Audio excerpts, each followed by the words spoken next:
Então, a paz, irmãos, vamos mais uma vez expor mais um capítulo aqui das Escrituras, finalizando assim a escola sabatina de hoje, né? Hoje nós vamos expor o capítulo 23 do Êxodo. Capítulo 23 do Êxodo é um dos capítulos que a gente pode dizer é um capítulo áureo, ou seja, o ouro, né? Porque ele tem alguns fundamentos que é colocado ali e ele nos acompanha até os dias de hoje. Por isso, aparentemente, é uma leitura simples, mas ela é profunda no sentido que o Senhor coloca fundamentos que acompanhou os israelitas durante toda a sua jornada e chegou até nós também, como normas que deveriam nos acompanhar. O capítulo 23, basicamente, ele se divide em justiça, descanso e celebração. E finalmente ele também traz promessa para o seu povo, para aqueles que obedecem a sua palavra. Vou fazer uma pequena oração, depois a gente vamos expor alguns versículos, não todo o versículo em si, todos os versículos, porque a leitura é longa e fica cansativo, né? Senhor Deus, poderoso Criador, mais uma vez estamos na tua casa de oração para agradecer a nossa saúde, agradecer porque o Senhor tem mantido a nossa fé e também pedir perdão pelos nossos pecados. Tu sabes de todas as coisas, Senhor, e pela tua infinita misericórdia traz sobre nós a tua bênção, abençoa a nossa família, abençoa todos os nossos familiares, abençoa a tua igreja e também nesse momento abençoa nossas mentes, que vai agora extrair das tuas santas escrituras esses textos, que seja para enriquecer a nossa fé, para aumentar a nossa fé. Que o Senhor nos abençoe e nos guarde, é o que te pedimos em nome do Senhor Jesus. Amém.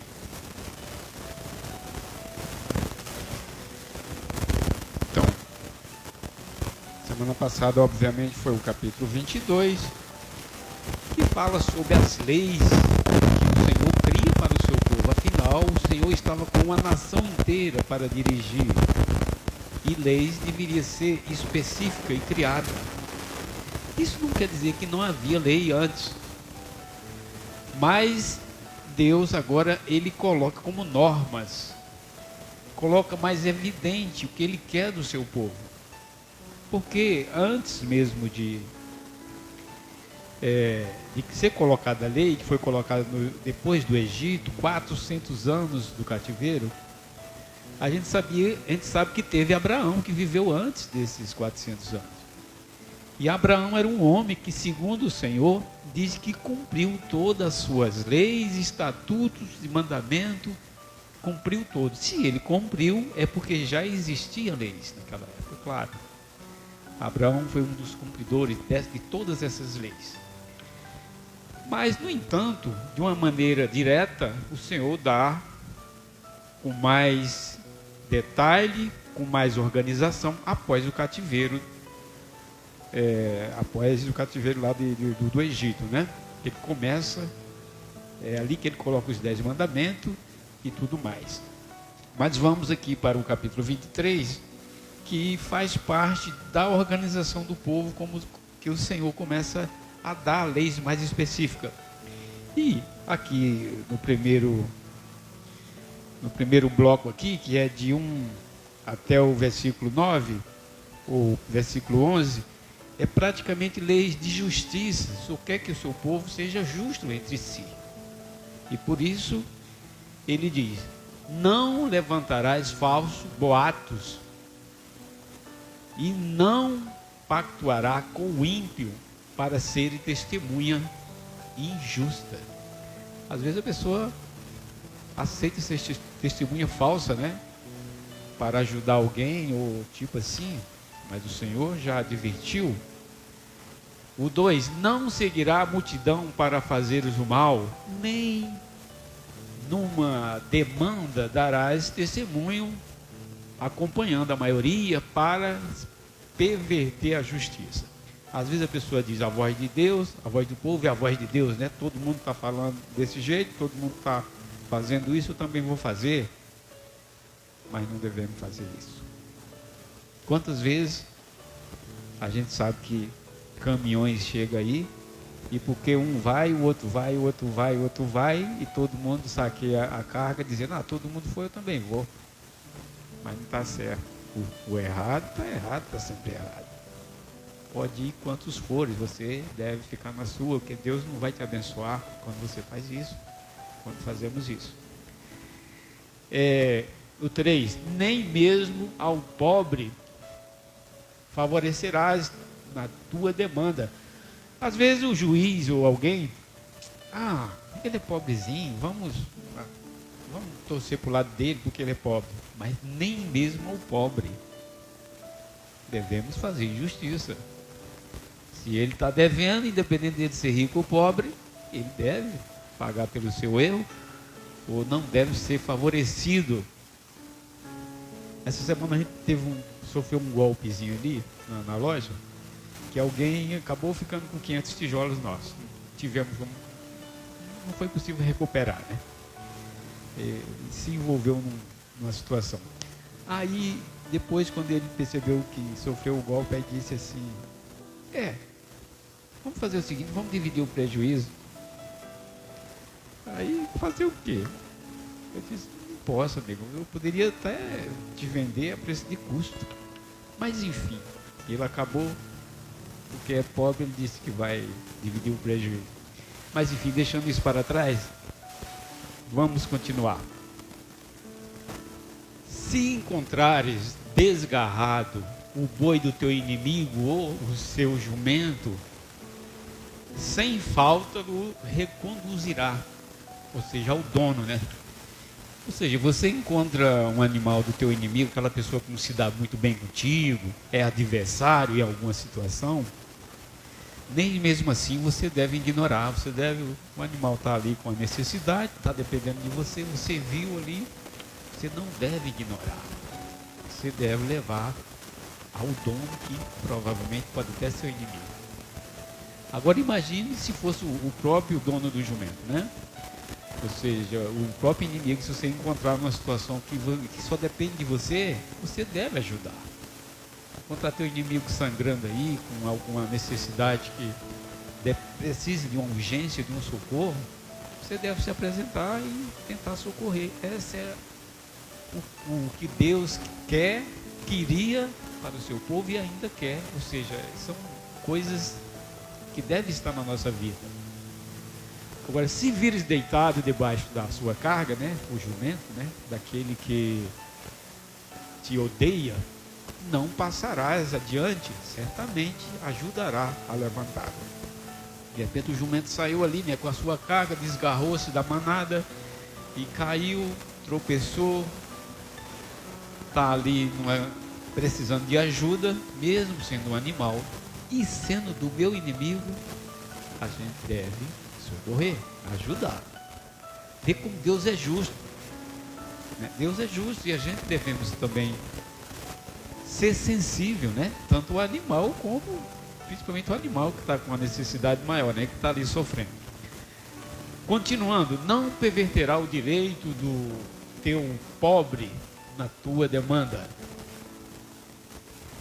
Guarda-te de acusares falsamente, não matarás inocente e justo, porque não justificarei o ímpio.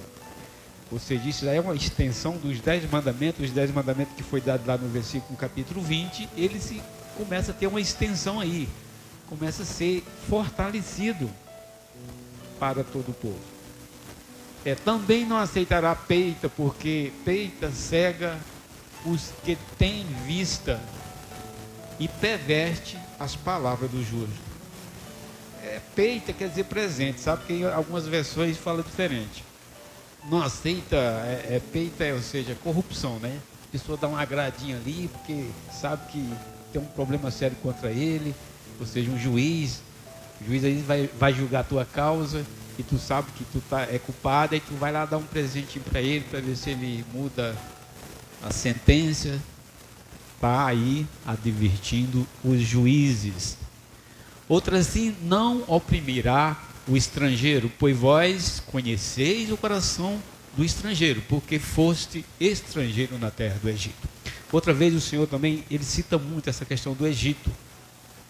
Sempre o Senhor está falando para Israel, lembra-te do Egito, lembra-te de onde saíste.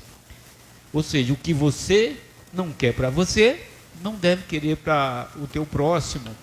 E aí ele alerta, se aparece alguém na tua aldeia, na tua casa ou na tua região, como estrangeiro, não oprime, dá um apoio. É assim que acontece. É o versículo 9, né? Agora o 10. 6 anos semeará a tua terra e recolherá o teu fruto, mas no 7º ano deixará descansar e ficar com o pacio, ou seja, deixar vazio, né? Para que o pobre do teu povo possa comer e que estes deixe e coma os animais do campo. Assim farás com que a vinha e com que o teu olival, ou seja, traduzindo para, quer dizer o seguinte, se você fez uma roça, durante 6 anos tu cultiva ela, mas no 6º ano você deixa ela normal, deixa ela natural. Se ela crescer, os frutos que der você não vai lá colher. Era uma proteção para os animais do campo se alimentar e também das pessoas simples, pobres, né, que ele poderia lá colher, mesmo não sendo dele. Também ali deu naturalmente, a terra deu. Era mais ou menos uma proteção para as pessoas mais simples e também para os animais do campo. Porque quando você está cuidando de uma roça, você não deixa nenhum animal entrar para não estragar. Você não vai deixar o vizinho também pegar, porque é seu, está todo protegido. Mas no 7º ano tinha esse objetivo. Como também tinha um objetivo de fortalecer a terra, né, para que a terra não ficasse cansada de tanto ser cultivada. Aquele 6º ano ia se produzir ali, alguém ia catar, as frutas iam cair, ia fertilizar a terra também. Tinha esse objetivo, não cansar a terra demais, porque senão ela ia se tornar improdutiva. Nos dias de hoje a gente sabe que existem os fertilizantes, a ciência trouxe muita coisa, e os homens estão produzindo aí, né, sem descanso, mas porque eles adquiriram tecnologia para isso, mas naquela época não. Até mesmo quando a gente, no nosso tempo, né, de criança, eu lembro, eu era da roça, nossos pais faziam uma roça lá, no 1º ano dava bem, no 2º também. No 3º ano aí já começava a cair a produção. Se tentasse mais o 4º ano, o 5º ano, aí teria que fazer outra roça no outro lugar, deixava aquela nascer mato de novo para poder, quer dizer, tinha esse objetivo também, de proteger a terra. Então, continuando, agora a gente passa mais para aquela parte do descanso. Aqui era mais falando de justiça, até o capítulo 12. A partir do capítulo, até o capítulo 11, versículo 11, aliás. A partir do 12 a gente fala de descanso. 6 dias fará o teu trabalho, mas o 7º dia descansará para que descanse o teu boi e o teu jumento. E para que tome alento os filhos, né? O filho da tua escrava e os estrangeiros. Ou seja, nessa observação aí do sábado, visa muito realmente o descanso, né? O descanso tanto dos animais, que era a principal força de trabalho para ajudar o homem, como também para as pessoas que trabalhavam no campo, né? O escravo, o estrangeiro e tudo mais. Essa menção do sábado aí é a 4ª menção que a Bíblia faz sobre o sábado, né? No Êxodo 23, é a 4ª. sendo que essa é a terceira de uma maneira normativa, ou seja, Deus pede que o homem observe o sábado. A primeira observação do sábado é lá no Gênesis, quando diz que Deus trabalhou 6 dias e descansou no 7º. Mas ele não diz que o homem deva descansar. É apenas uma linguagem, é uma leitura descritiva só. Mas a partir lá do maná, quando o pessoal sai do Egito, a partir do maná ali, o Senhor já coloca o sábado como uma norma, mesmo antes dos 10 mandamentos.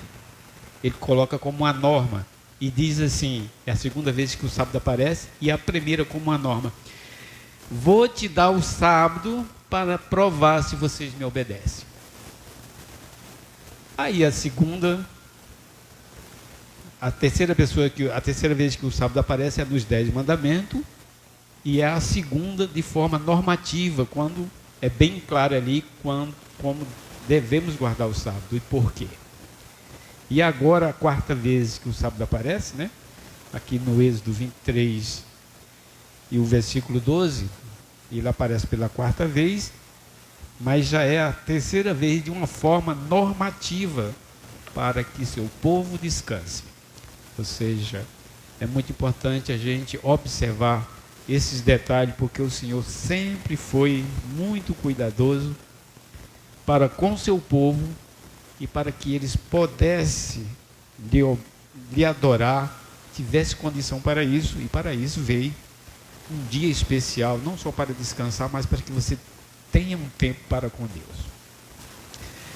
Tá, o versículo 12, né? 6 dias fará todo o teu trabalho e tudo mais. Agora o 13. Em tudo que vos tenho dito, andai apercebidos do nome de outros deuses, ou seja, tem cuidado de não adorar outros deuses, nem fareis menção, nunca se ouça de vossa boca o nome deles. 3 vezes no ano me celebrarás festa. Essa é a primeira vez também na Bíblia que de uma maneira normativa assim aparece as palavras festa, que elas têm, essas festas são as festas que entre elas nós celebramos a festa dos tabernáculos. E aí segue o capítulo 14, são 3 festas. A festa dos pães asmos, guardarás por 7 dias, comerás pães asmos como te ordenei, no tempo apontado, no mês de Abibe, porque nele saíste do Egito, e ninguém aparecerá perante mim de mãos vazias. Ou seja, essa festa ela vai começar a segunda-feira, né? Que é 14 de Abibe, era a festa da Páscoa. Como sabemos, a Páscoa ela se tornou a Santa Ceia, e por isso que tem essa ligação com a data. E não aparecerás de mão vazia. Naquela época a festa era celebrada também 7 dias, né? A festa da Páscoa. Ela simbolizava Cristo que viria.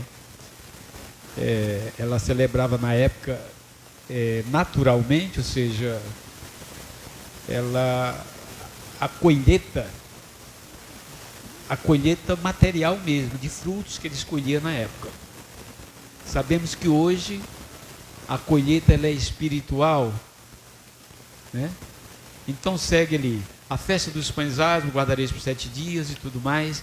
E o 16, também guardará a festa da cega, né? E das primícias do teu trabalho, que houveras semeado no campo. Igualmente guardarás a festa da colheita, a saída do ano, quando tiveres colhido o campo, o fruto do seu trabalho. Ou seja, essa festa da colheita, a gente sabe que já é a festa das cabanas. Naquela época do judaísmo, ele celebrava de uma forma bem material mesmo. Eles colhiam o fruto do ano e eles comemoravam em agradecimento. Assim como no Nordeste, em alguns lugares, existe a colheita, a festa da colheita da uva no Rio Grande do Sul, né? O tomate aqui no Rio de Janeiro. No Nordeste é muito comum a colheita do milho. Então, nesse sentido, eles colhiam e eles celebravam. sabemos que essa festa, ela tinha todo um sentido espiritual, ela era uma agenda do povo de Deus, é uma agenda que ela aponta para a nossa caminhada na terra. E agora a colheita, ela é espiritual. Ela simboliza, ela é uma menção à festa das cabanas no sentido cristão, profetizado por Zacarias, e portanto ela é agora para o cristão também no sentido mais espiritual do que mesmo material, como era para os israelitas. 3 vezes no ano, todos teus homens aparecerão diante do Senhor para celebrar essa cerimônia. Essa cerimônia envolveria 7 sábados, como vocês sabem, que desses 7 sábados temos entendido que 3 se cumpriram, e nós agora estamos ainda vivendo na agenda dos 4 últimos, que é a festa dos tabernáculos, envolvendo aqueles dias de trombeta, expiação, primeiro e último dia da festa. Não aparecerá, não oferecerá o sangue do meu sacrifício com pão levedado, nem ficarás da noite para amanhã a gordura da minha festa. Ou seja, tudo que é celebrado para o Senhor tem que ser com muito cuidado para não ser profanado. É por isso que na ceia, inclusive, a gente, quando na cerimônia se consagra uma quantidade de pão e de vinho, e desse pão e desse vinho deve ser todo consumido, não deve ser jogado fora, para não profanar. Como também as coisas do Senhor não se costuma ser jogado fora.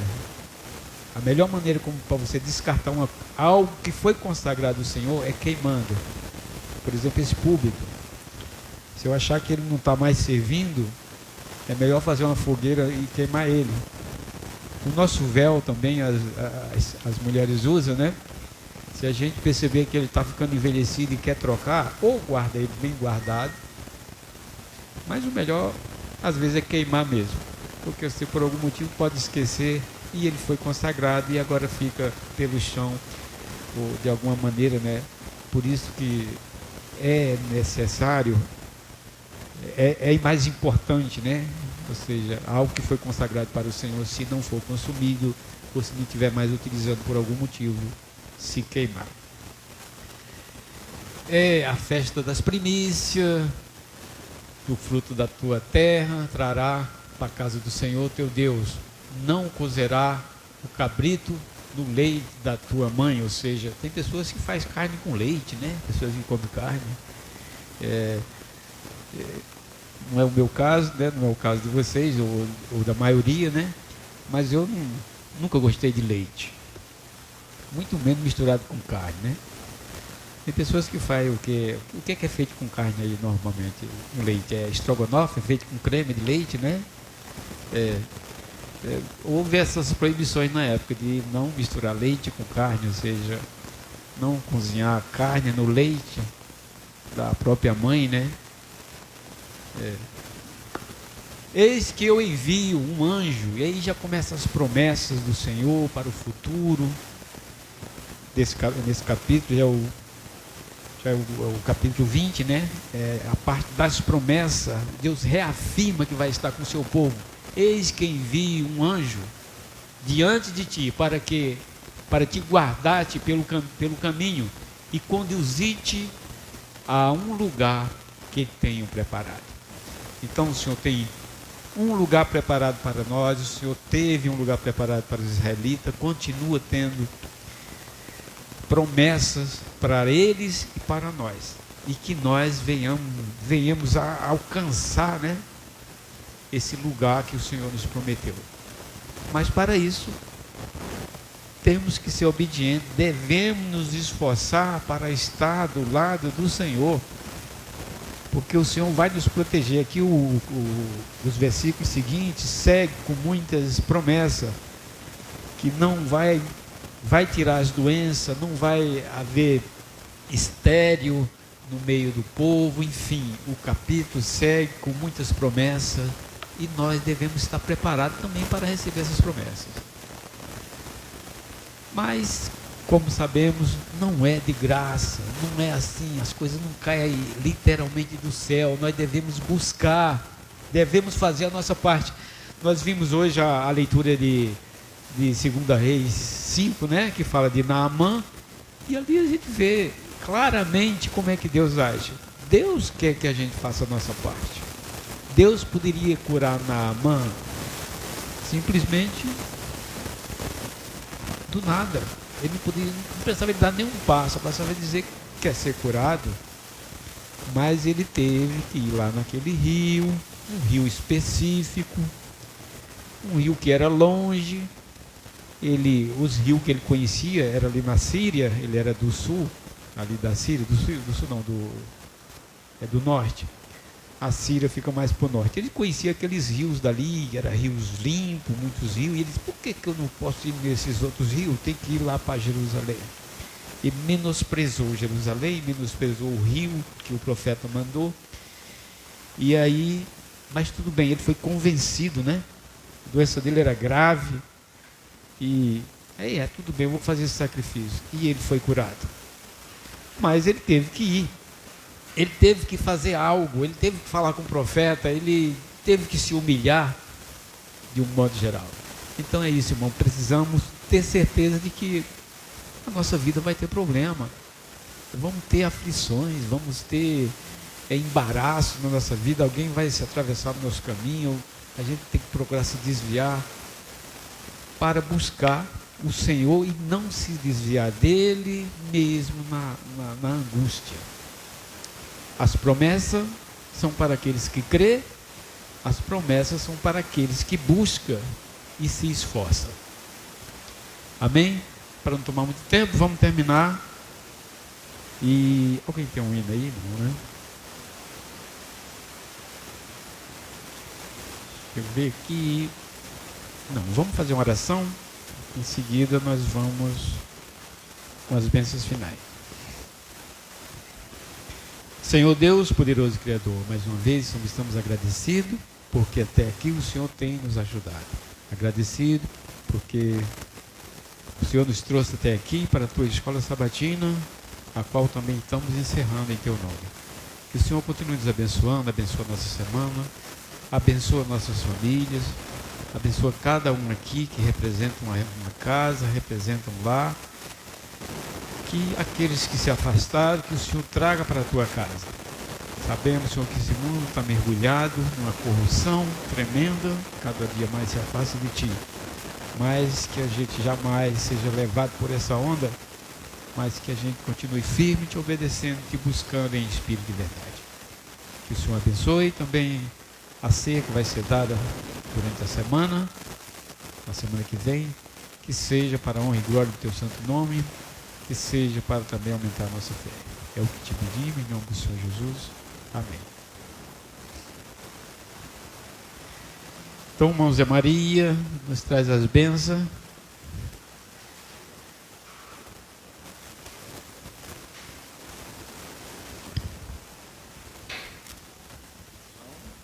O Senhor nos abençoa, nos guarde e nos dê do teu Espírito e nos ajude, Senhor, a continuar nas bênçãos do sábado, em nome de Jesus. Amém. Então, uma feliz semana para todos. E vamos ter a ceia para a semana.